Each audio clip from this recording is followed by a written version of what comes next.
warahmatullahi wabarakatuh. Waalaikumsalam warahmatullahi wabarakatuh. Selamat pagi anak-anak. Pagi, Ibu. Gimana kabarnya hari ini? Alhamdulillah, luar biasa. Allahu Akbar. Alhamdulillah. Hari ini kita akan membahas terkait akhlak-akhlak tercela. Nah, sebelum kita akan membahas terkait akhlak-akhlak tercela, Ibu ada potongan video atau cuplikan video yang harus ditonton dan disimak baik-baik ya.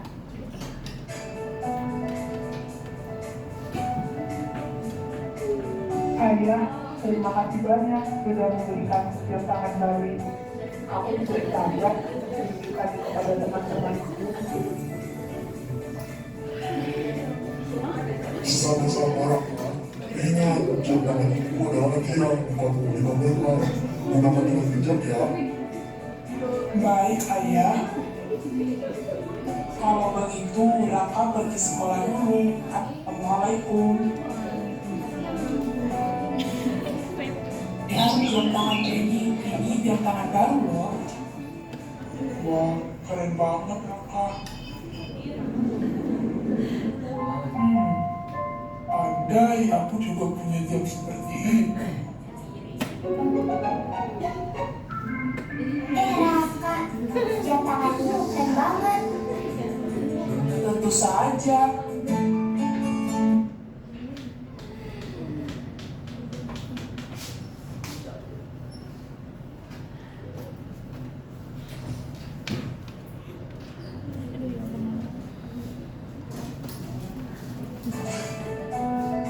Nah, dari sikap Raka tadi itu termasuk sikap tercela atau terpuji. Tercela. Hari ini kita akan membahas terkait perilaku-perilaku atau akhlak-akhlak tercela. Yang pertama itu adalah membahas pengertian ria dan juga nifak. Yang kedua mengetahui dalil Quran dan hadis tentang ria dan nifak. Yang ketiga mengidentifikasi bagaimana ciri-ciri, dampak negatif dan juga cara menghindari dari ria dan juga nifak. Nah, ria dalam bahasa Arab artinya memperlihatkan atau memamerkan. Sedangkan secara istilah, ria itu memperlihatkan sesuatu kepada orang lain, baik barang maupun perbuatan baik yang dilakukan dengan maksud agar orang lain dapat melihatnya dan akhirnya memujinya. Kemudian ria itu terbagi menjadi dua, anak. Ada ria jali, ada ria khafi. Ria jali itu beribadah secara terang-terangan di depan orang lain demi pujian dan kebanggaan, bukan karena Allah Subhanahu wa Ta'ala. Nah, yang kedua ada ria khafi. Ria khafi itu beribadah tidak terang-terangan, tetapi berharap agar dihormati dan dimuliakan masyarakat. Ujungnya tetap sama, yaitu mencari pujian. Nah, dari ria ini apa anak-anak? Rasulullah SAW bersabda, ada yang mau membaca? Mau volunteer? Siapa yang mau volunteer membaca? Ya, boleh. Saya la yaqbalullahu azza wa jalla amalan fihi mithqalu dzarratin min riya'in. Artinya Allah Subhanahu wa taala tidak akan menerima amal yang terdapat unsur riya di dalamnya walaupun riya itu hanya sebesar zarah. Nah, itu dari sabda Rasulullah SAW. Dan dari Qurannya Allah SWT berfirman, "Fawailul lil musallin alladzina hum an salatihim sahun alladzina hum yura'un." Maka celakalah bagi orang-orang yang salat, yaitu orang-orang yang lalai dari salatnya, orang-orang yang membuat riya. Ada yang tahu ini surat apa? Masya Allah, pintar sekali. Nah, kalau kita melakukan riya, apa sih dampaknya? Nah, ini dia dampak-dampaknya. Yang pertama itu ada amal ditolak oleh Allah. Yang kedua ada ria itu termasuk kepada syirik kecil. Yang ketiga sia-sia perbuatannya. Nah, yang keempat itu dipermalukan oleh Allah. Jadi ria itu bukan hanya di akhirat saja, tetapi di dunia pun akan dipermalukan oleh Allah. Kemudian akhlak tercela yang selanjutnya yaitu nifak. Kalau tadi ria itu memamerkan perbuatan baik, kalau misalkan nifak ini menampilkan keimanan atau kebaikan secara lahir namun berbeda dengan isi hati yang sebenarnya. Jadi antara keyakinan, perkataan dan perbuatan ini tidak sesuai dengan yang sebenarnya. Nah, orang yang melakukan nifaq itu disebut dengan munafik. Dalil dari macam-macam nifaq itu ada dua. Yang pertama ada nifaq i'tiqadi, yang kedua ada nifaq amali. Nifaq i'tiqadi itu mengaku beriman, sholat, sedekah, tapi hatinya tidak beriman sama sekali. Dalilnya itu ada di Quran surat An-Nisa ayat 142. Nah, yang amali, nifaq amali ini nifaq dalam perbuatan. Dalilnya ada di hadis riwayat hadis yang diriwayatkan oleh Al-Bukhari, yang artinya itu apabila ia berkata ia dusta, apabila ia berjanji ia tidak memenuhi, apabila ia diberikan wewenang maka ia berkhianat. Selanjutnya itu ada apa sih dampak-dampak nifaq? Dampak nifaq ini lebih luas dibandingkan daripada ria, teman-teman.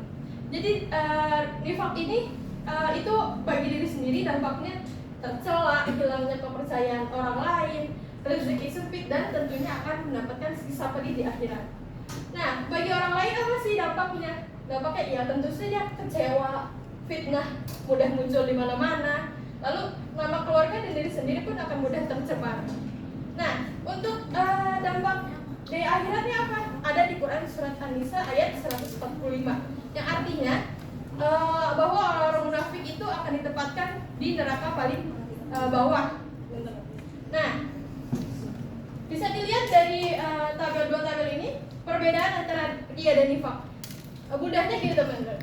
Ria dan nifaq itu perbedaannya, ria itu perbuatan atau penyakit amal. Nah, sedangkan nifaq itu penyakitnya iman. Ingat teman-teman tadi ria itu penyakit nifaq penyakit Iman. Nah, caranya ria itu pamer agar dipuji. Nah, kalau nifaq itu dia tuh berpura-pura beriman. Nah, ancamannya apa?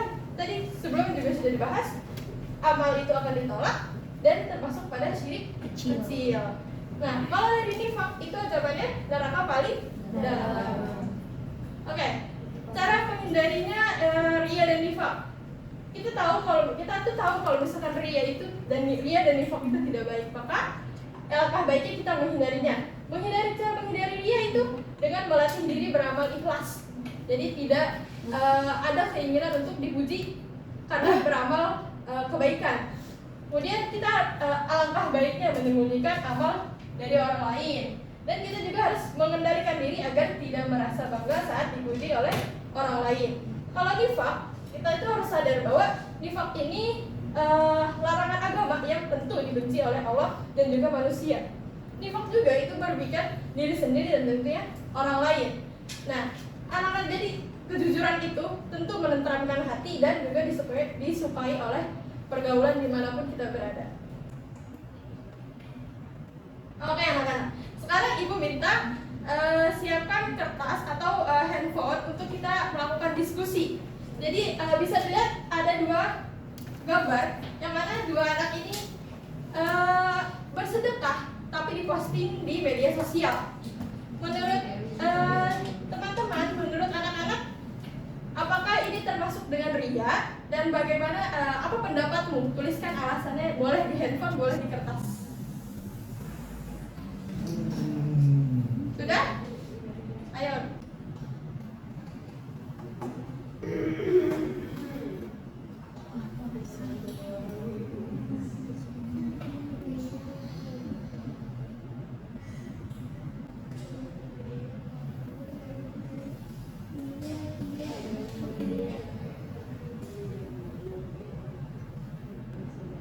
Iya, itu dia. Sudah?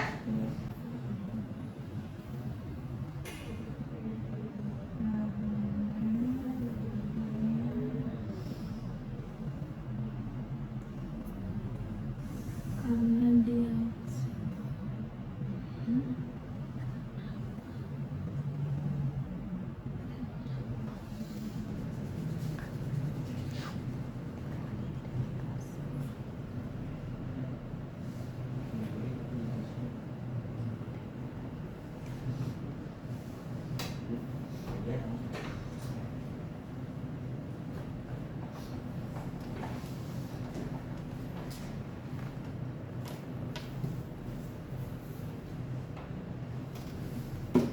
bawah mana?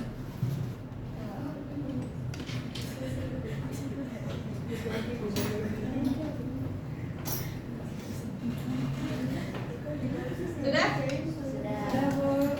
Sekarang Ibu minta masing-masing berpasangan berdua untuk mendiskusikan pendapatnya dijadikan satu terkait apakah ini termasuk ria atau tidak. Boleh? Kita bertiga.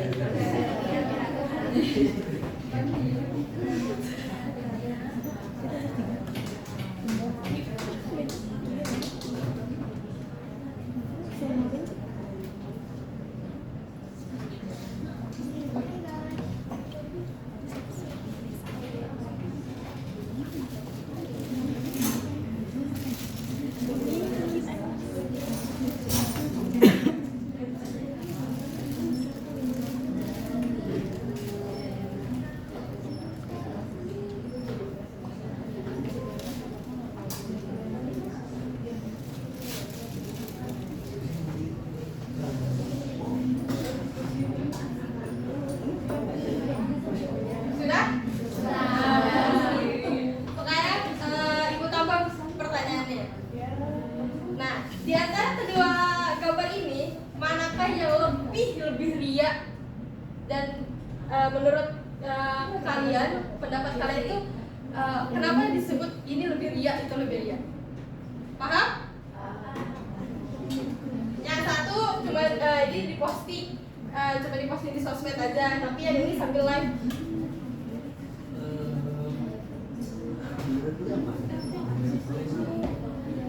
Dia bergabung yang live.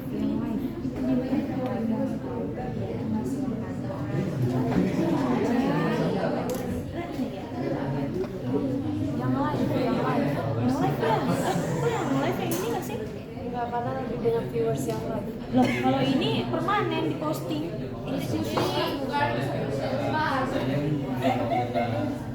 Kita nih mau diskusi.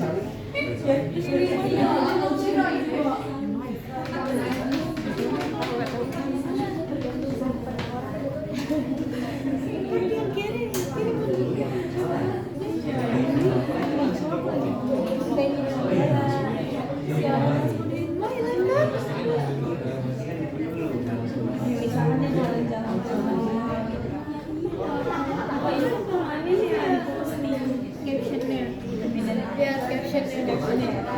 bagi-bagi makanan, peduli sesama. Wah, baik banget. Oh iya. Wah, baik banget. Wah, baik banget, Bang. Pilih selalu. Aku mah ini. Kamu mana? Itu ya, aku yang posting.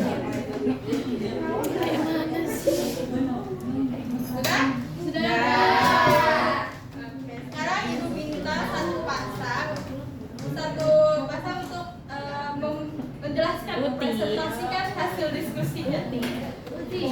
Maka dipersilakan yang mau volunteer. Ayo, boleh. Cepat.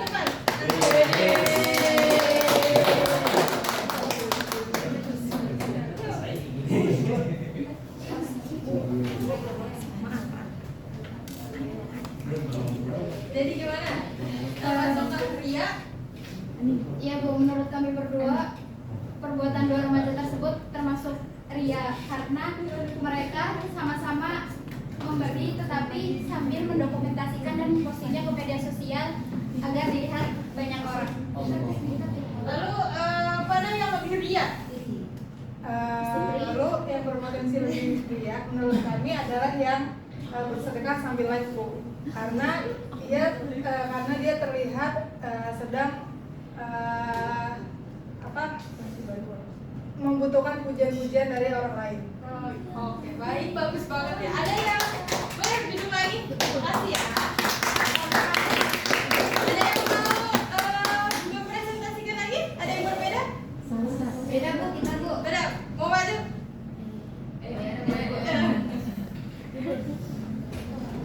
Itu juga beda ya. Ayo. Berempat.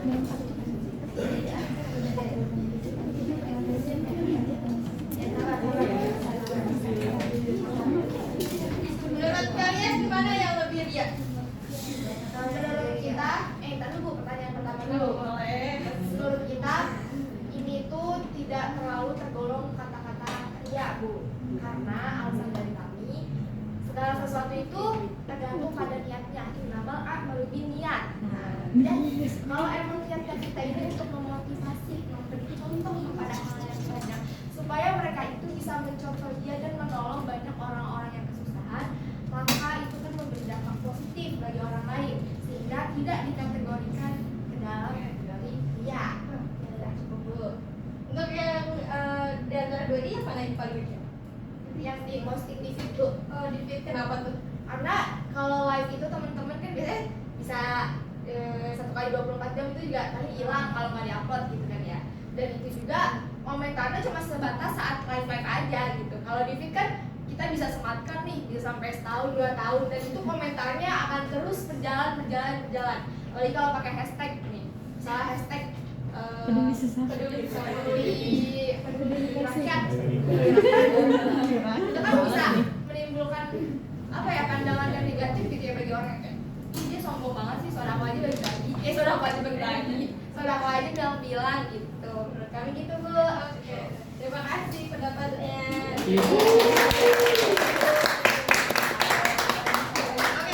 Sekarang dipersiapkan handphonenya, kita akan evaluasi sebentar. Oke, bisa di-scan? Boleh.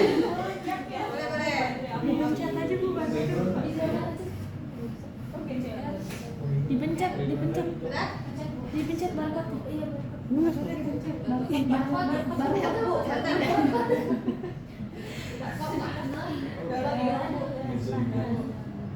Bisa? bisa.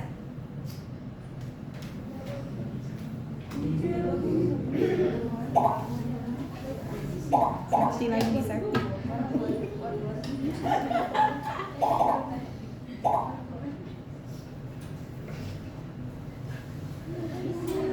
Mulai ya? Belum.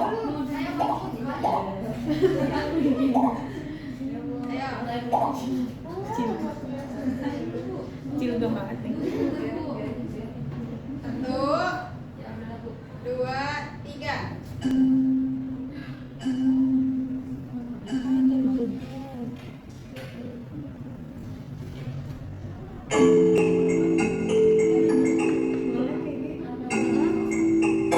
Mana keluar gua?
Bisa dilihat ya? Sampai jadi jawab pertanyaan di pojok ketiga. Jadi nggak apa. Oke. Apa yang kita bisa ambil dari pelajaran kita hari ini? Dari video yang pertama sama 2 gambar tadi. Oh, jangan ria, jangan juga nih. Ibu cukupkan materi pada hari ini. Semoga kita bisa bertemu, bisa berjumpa di pembelajaran kita selanjutnya. Wassalamualaikum